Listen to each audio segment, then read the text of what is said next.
Бай адамдар, кедей адамға үйленіп, жолдасыңыздың өмір салтында сізді ең қатты таңғалдырған нәрсе не?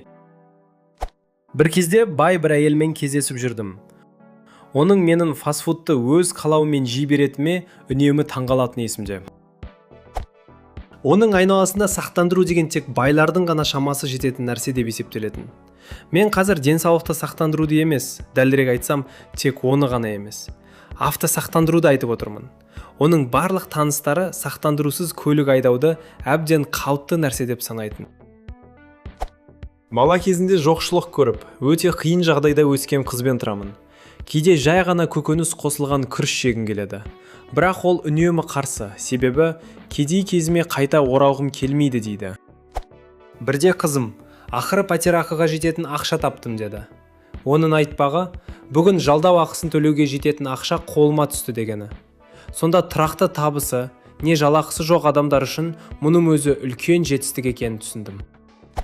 Менің жасым 30-дан асты, өзімнің белгілі бір қаржылық тұрақтылыққа жеткенімді сезінемін, бірақ интернет банкингке кіріп, шотымдағы мәліметтердің жүктеліп жатқанын көрген сайын, әлі де қатты қобалжимын. Болашаққа алаңдайтын кездерім баяғыда өтіп кеткен сияқты еді, бірақ бұл сезімнен әлі де арыла алмаймын. Бір кезде университеттегі ең жақын досыма ғашық болдым. Оның қалтасында үнемі ақша болмайтын. Бірде жұмысым жақсы болып, туған күнімде саяхатқа шығуды шештім де, оны да бірге ертіп алдым. Кейін оның өміріндегі мұндай алғашқы сапар екенін түсіндім. Ата-анасы мұндай дүниелерге ақша шығара алмаған екен. Сол себепті ол есейсе де саяхаттау туралы тіпті ойламаған. Бұл жерде мәселе менің бай болғанында емес, күйеуімнің өте кедей болып өскенінде. Ол Мексикадағы өте кедей ауылдан шыққан.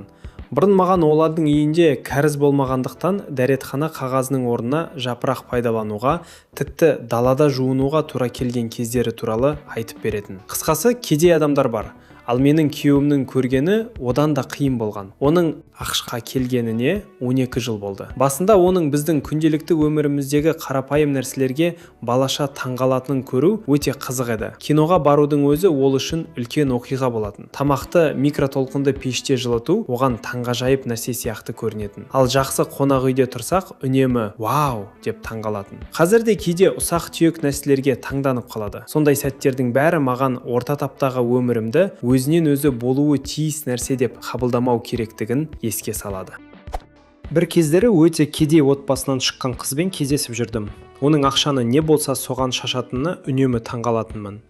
Несиеге кіріп қарызға бата беретін, бірақ оған бұл түк те маңызды емес сияқты еді. Бірге жүргенімізге біраз уақыт болды, бірақ оның үй жануарларына байланысты бір нәрсесі маған түсініксіз. Отбасы трейлерде тұрады, ал үйінде жануарлары өте көп. Ең қызығы, табыстарының қомақты бөлігін сол жануарларға жұмсайды. Әйелім КСРО-да туып өскен. Қазір жеміс-жидектің түр-түрі самсап тұрғанына әлі күнге дейін таңғалады. Оған жаңа піскен жемістердің осыншалық көп болуы қандайда бір керемет байлық сияқты. Бұл мәселеде мен де жағдай төмен жақтың өкілімін. Бұрын әйелімнің көліктің бұзылуына, коммуналдық төлемдерге, жыртылған киімге және тағы басқа мәселелерге соншалықты сабырлы қарайтынына үнемі таңғалатынмын. Біз бала кезімізде жоқшылықта өстік. Сондықтан жай ғана дөңгелек ауыстырудың өзі біз үшін үлкен мәселе болатын. Мұндай жағдайлармен күресу үшін не бюджетті түбегейлі қайта қарау керек, не жағдайды амалсыз қабылдауға тура келетін. Бір күні әйелімнің телефоны бұзылып қалғанда, мен бірден уайымдап кеттім. Ал ол иығын қиқаң еткізіп, жарайды, түскі астан кейін жаңасын алуға барып қайтамыз, деді. Сөйтіп солай жасадық.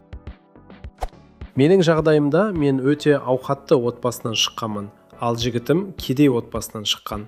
1-2 ай бұрын жаңа теледидар сатып алдық. Көп ұзамай ол себепсіз бұзылып қалды. Бірақ жігітім кепілдік алған еді. Мен өзім бұрын соңды кепілдік алып көрмегендіктен, оның жұмыс істейтініне күмәнданатынмын. Сондықтан ол теледидарды ауыстырып алуға тырысып көрмек болды. Нәтижесінде ол 3 күн бойы қолдау қызметімен сөйлесіп, оған шамамен 5 сағат уақыт жұмсады. Ақыры олар теледидарды ауыстыруға келісті. Мен мұны тым сараңдық сияқты көрінуі мүмкін екенін түсінемін, бірақ өз басым мұндай нәрсемен ешқашан айналыспас едім. Бұл оқиға маған көп нәрсе үйретті. Мен кедейлі отбасында өстім.